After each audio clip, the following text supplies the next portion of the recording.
Bem-vindos novamente ao bloco de sonolência excessiva diurna. Agora vamos abordar na segunda aula a parte 2 de narcolepsia. A gente vai abordar hoje a fisiopatologia e o diagnóstico da narcolepsia. Em 1960, começou-se a relacionar a narcolepsia ao sono REM. Até 1950 não se conheciam as fases do sono, não se sabiam como o sono era dividido. Com a descoberta e a descrição do sono em detalhe pelo Demen e colaboradores, começou-se a relacionar muito a narcolepsia ao sono REM. E é muito interessante e intuitivo pensar que a narcolepsia tem relação com o sono REM. Se o REM dá atonia muscular, eu tenho cataplexia. Se o REM dá sonho, eu tenho alucinação. E assim sucessivamente. É muito intuitivo a gente relacionar a narcolepsia, então, à fase do sono, conhecido como movimento rápido dos olhos. Em 1980, um grupo de orientais japoneses definiu uma alta prevalência do HLA-DR2 a essa população. Então, um grupo de orientais japoneses com narcolepsia apresentava muito mais a prevalência, o quadro do alelo HLA-DR2.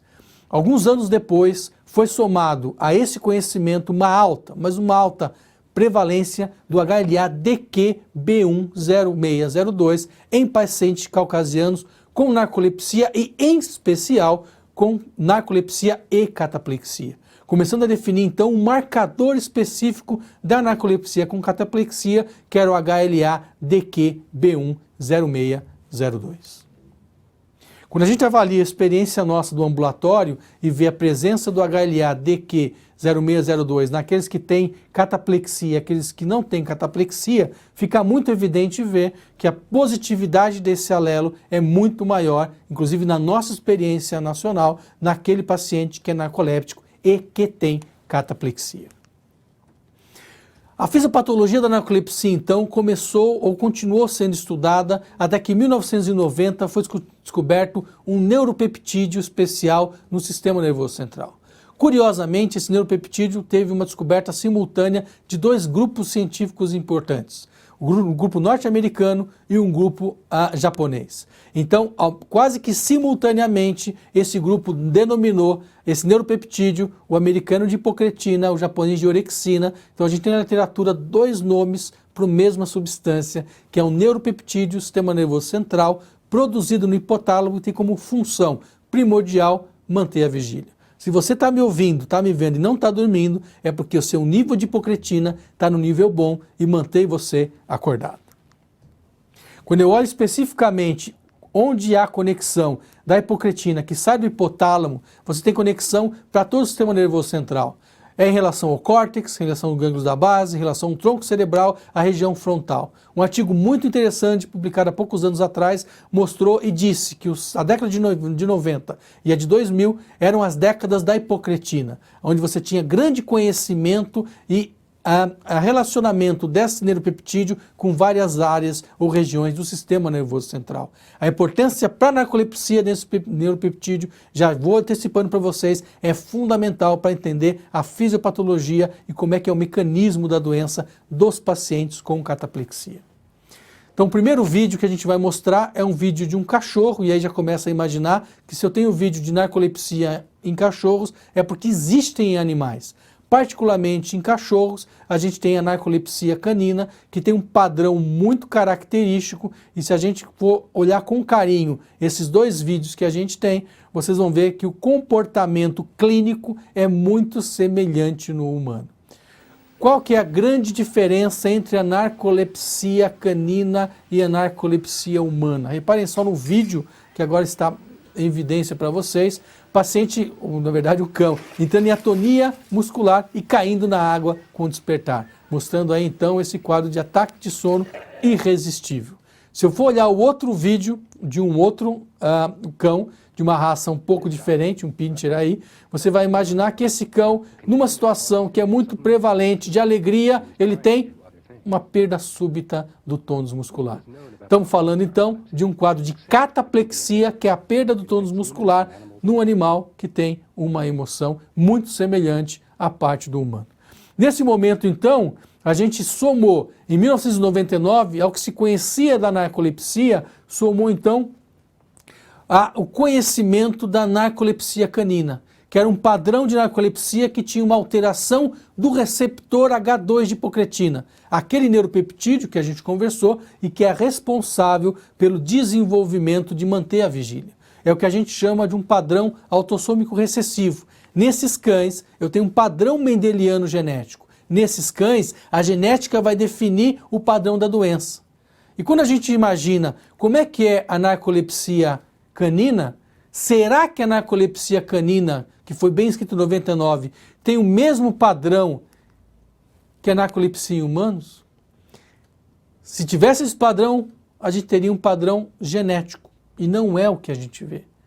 No ser humano, você não tem um padrão mendeliano de passagem de geração para geração.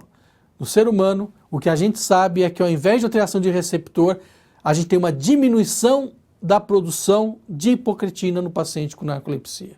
Então esse paciente tem o nível de hipocretina baixo. Alguma coisa acontece com esse grupo de células hipotálamo que produz a hipocretina e que mantém baixo esses níveis de hipocretina. A possibilidade maior é que você tenha a perda celular desse grupo, que foi evidenciado nesse quadro que a gente vê. Aqui especificamente esse gráfico mostra os controles à esquerda, os pacientes com narcolepsia e outras doenças à direita. E reparem na primeira coluna do segundo quadrado, pacientes com cataplexia típica, eles têm menos nível de hipocretina do que comparados com os demais. E quando você faz um estudo especificamente no nosso centro, a gente vai avaliar que a hipocretina realmente é baixa, mas é baixa naquele paciente que tem o HLA positivo e é baixa naquele paciente que tem cataplexia. Então, embora seja importante o marcador de ter hipocretina baixa, ela não acontece em todos os pacientes com narcolepsia. Eles acontecem basicamente nos pacientes que têm narcolepsia e cataplexia. Estudos pós-mortem, então, mostraram por que essa população de pacientes com narcolepsia e cataplexia tem um nível de hipocretina baixa. E quando você compara do lado esquerdo um paciente com narcolepsia e do lado direito um paciente com controle, você vai ver que a grupo celular de células que produz hipocretina, ela está ausente no grupo de pacientes com narcolepsia. Alguma coisa aconteceu que matou essa população celular que produz hipocretina, dando então um baixo nível de hipocretina e os sintomas que a gente vê no paciente com narcolepsia e cataplexia. Quais são os mecanismos que causam isso? O que faz esse grupo celular morrer?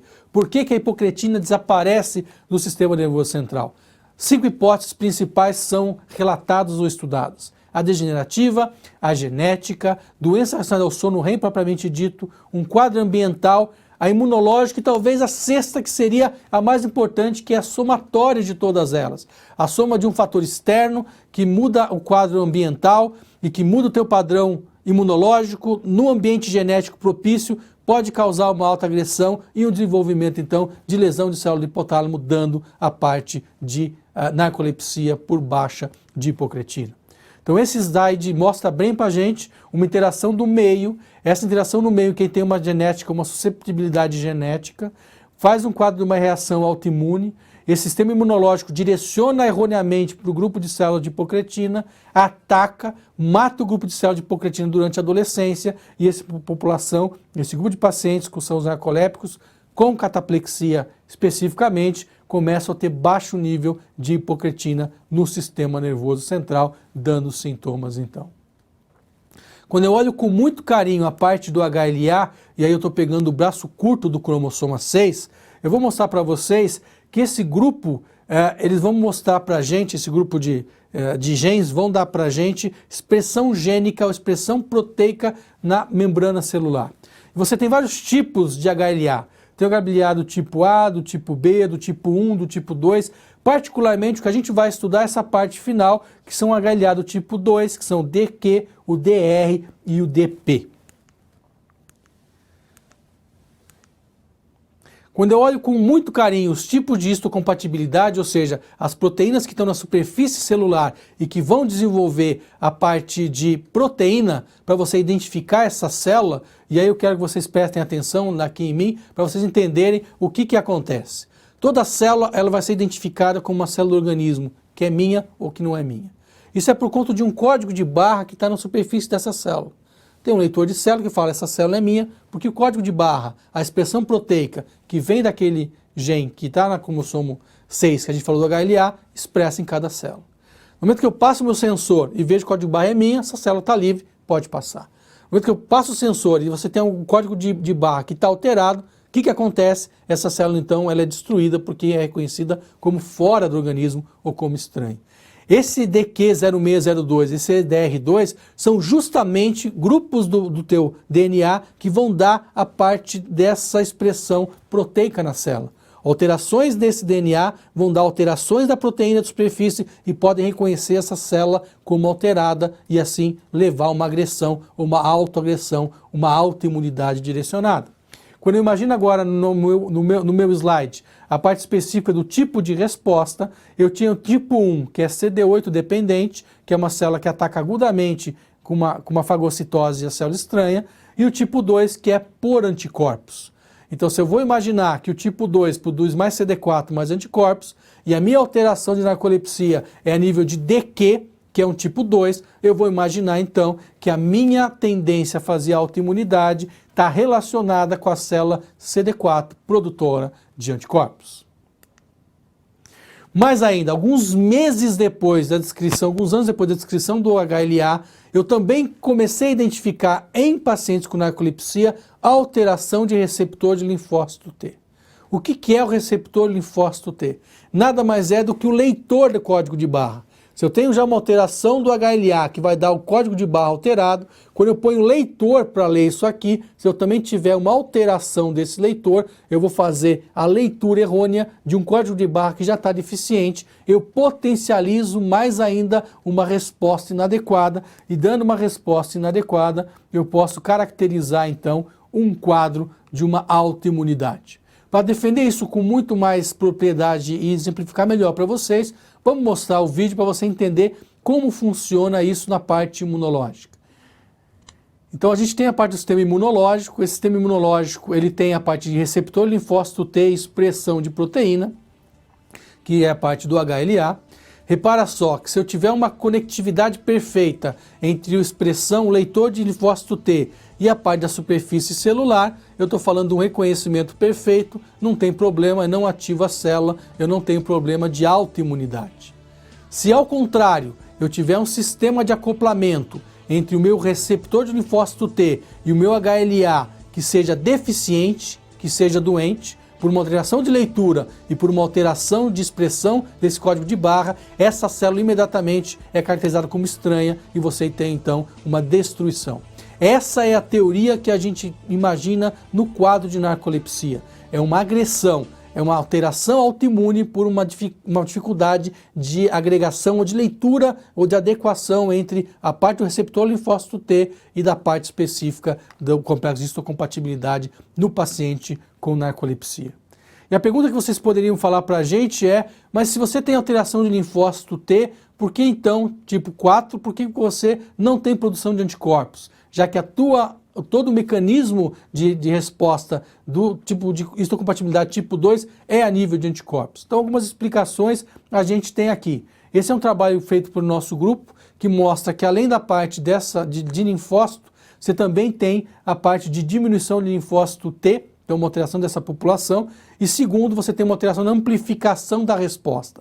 Parece que o CD40 ligante, que é um amplificador de resposta imunológica, também está alterado nesses pacientes, mostrando assim, uma dificuldade dessa amplificação em pacientes com narcolepsia. E para terminar, a parte da explicação imunológica é que onde é que estão os anticorpos do paciente com narcolepsia? Já que é de CD4, já que produz a parte de anticorpos, que é um tipo de reação tipo 2, onde estariam os anticorpos do paciente com narcolepsia? Se eu tenho diabetes tipo 1, que é uma doença sabidamente autoimune, e eu tenho o anti-GAD, que é um anticorpo anti-ilhotas de Langerhans, do pâncreas, por que eu não tenho a nível da parte dos narcolépticos? E a resposta é porque eu tenho milhões de células a nível de ilhotas de pâncreas, de Langerhans do pâncreas, porque é um órgão muito grande. Por mais que eu tenha lesão a nível autoimune, esse órgão é muito grande, sempre vai estar saindo célula sendo destruída, saindo antígeno, produzindo anticorpo. O grupo de células produtoras de hipocreatina no hipotálamo são só 200 mil. Então um ataque só na adolescência seria o suficiente para acabar com as células. Quando você chega para o diagnóstico, que demora 10 a 15 anos em média, você não vai encontrar mais células, não vai ter mais antígeno, portanto você não teria mais anticorpos, certo? Errado. Então há mais ou menos 1 ano e meio atrás foi descrito em pacientes com narcolepsia e cataplexia a presença de anticorpos, sim. Anticorpos do tipo antitribes-hormone 2 ou 2, que são anticorpos conhecidos em paciente com uveíte anterior. Fechando assim o ciclo de pensar que a narcolepsia é uma doença imunológica mediada contra as células do hipotálamo, dando baixa de hipocretina e assim o sintoma de sonolência, cataplexia, alucinação hipnagógica e paralisia do sono. Fechando o ciclo, a produção de anticorpos. Se pegar no momento agudo, você possivelmente no início do sintoma, na adolescência, vai pegar esse paciente produzindo anticorpos durante a população tá vigente.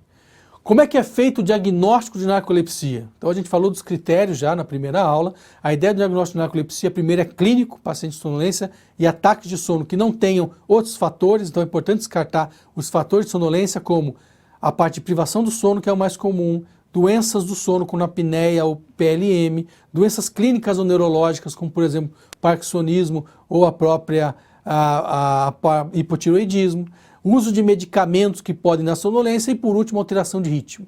Tem que descartar esses 5 itens, esse grupo de doenças, para você pensar num quadro primário, pensar num quadro de narcolepsia, por exemplo. Então você tem que ter uma anamnese direcionada, você tem que imaginar como é que é a vida e a rotina desse paciente com o diário do sono e também fazer a escala de sonolência de Epworth. Essa escala é uma escala muito simples de ser feita, que caracteriza em 8 perguntas a chance de dormir de 0 a 3 em cada uma. 24, então, é a chance máxima de dormir, 0 é a chance mínima. Se você tiver 9 pontos, mais de 9 pontos, 10 pontos ou mais, você caracteriza uma sonolência excessiva. Se forem mais de 16 pontos, estamos falando de uma sonolência excessiva brutal, que é muito mais comum em pacientes que têm doença primária, como narcolepsia com e sem cataplexia. Além disso, a actigrafia pode ser usada, principalmente quando você pensa em distúrbio do ritmo. Então você usa um actígrafo, que é um acelerômetro, tipo um reloginho, que vai te dar quando você tem os movimentos, você está acordado, quando para de ter os movimentos, você está dormindo. A polissonografia, que é importante para descartar um quadro de sono que justifique o quadro de sonolência. E, por fim, o teste de múltiplas latências, já discutido aqui na parte dos critérios diagnósticos, que é basicamente, após o acordar da polissono, desmontar tudo, menos a parte de eletroencefalo, oculograma e miograma, e vão 5 cochilos, um a cada 2 horas em média, durante o dia, e eu preciso saber quanto tempo demora para dormir e quantos sonos REMs ele tem durante esses cochilos para você fazer o diagnóstico. Complementarmente, você pode fazer ainda a pesquisa do EQ0602, que hoje está focado mais em pesquisa, não nos ajuda no diagnóstico, mas que tem uma importância na parte da evolução e da patologia desses doentes. Além disso, a dosagem de hipocretina ganha importância principalmente nos casos de diagnóstico diferenciais. Aqueles que você tem dificuldade, ele pode ser auxiliador, embora na prática, por ser um exame invasivo, a gente não faça de rotina. Agradeço muito a atenção de vocês e convido para a gente terminar esse bloco de narcolepsia na terceira aula do grupo de sonolência excessiva diurna.